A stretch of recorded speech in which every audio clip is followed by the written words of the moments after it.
টি-20 বিশ্বকাপ শুরু হতে মাত্র 4 সপ্তাহ বাকি, কিন্তু বাংলাদেশ দল ভারতে নাকি শ্রীলঙ্কায় বিশ্বকাপ খেলবে তা নিয়ে এখনও চূড়ান্ত কোনো সিদ্ধান্ত দেয়নি আইসিসি। এরই মাঝে এক বিস্ফোরক তথ্য সামনে এনেছেন যুব ক্রীড়া উপদেষ্টা অধ্যাপক আসিফ নজরুল।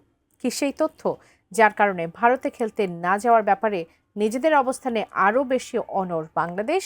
বিস্তারিত জানাচ্ছেন বদিউজ্জামান মিলন। শ্রেষ্ঠ বোলারকে বাদ দিয়ে আমরা ক্রিকেট টিম করব, আমাদের যারা সমর্থক আছে তারা বাংলাদেশের জার্সি পরতে পারবে না, আর আমরা ক্রিকেট খেলার জন্য বাংলাদেশের নির্বাচন পিছিয়ে দিব।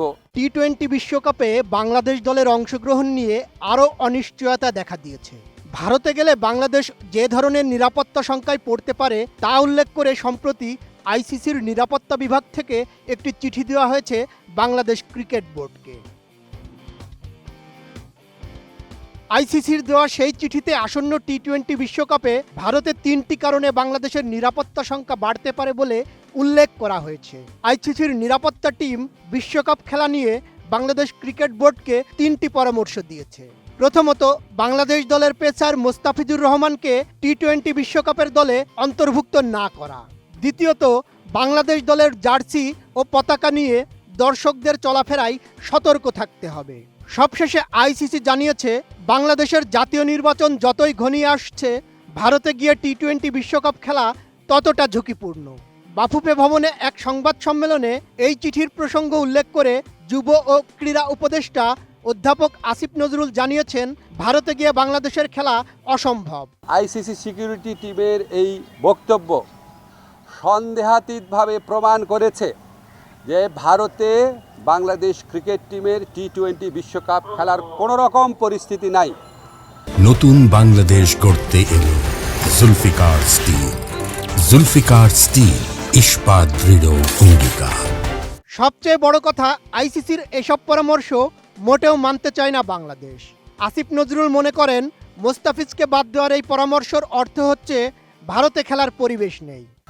আইসিসি যদি আশা করে আমরা আমাদের শ্রেষ্ঠ বোলারকে বাদ দিয়ে আমরা ক্রিকেট টিম করব, আমাদের যারা সমর্থক আছে তারা বাংলাদেশের জার্সি পরতে পারবে না, আর আমরা ক্রিকেট খেলার জন্য বাংলাদেশের নির্বাচন পিছিয়ে দিব, তো এর চেয়ে উদ্ভট, অবাস্তব, অযৌক্তিক কোনো প্রত্যাশা হতে পারে না। বাংলাদেশ ক্রিকেট বোর্ড এরই মধ্যে শ্রীলঙ্কায় ম্যাচ আয়োজনের জন্য আইসিসির কাছে লিখিত আবেদন জানিয়েছে। যদিও গুঞ্জন রয়েছে, আইসিসি ভারতের ভেতরেই চেন্নাই বা তিরুবনন্তপুরমকে বিকল্প ভেন্যু হিসেবে প্রস্তাব করতে পারে। তবে এই প্রস্তাব সরাসরি প্রত্যাখ্যান করেছেন ক্রীড়া উপদেষ্টা।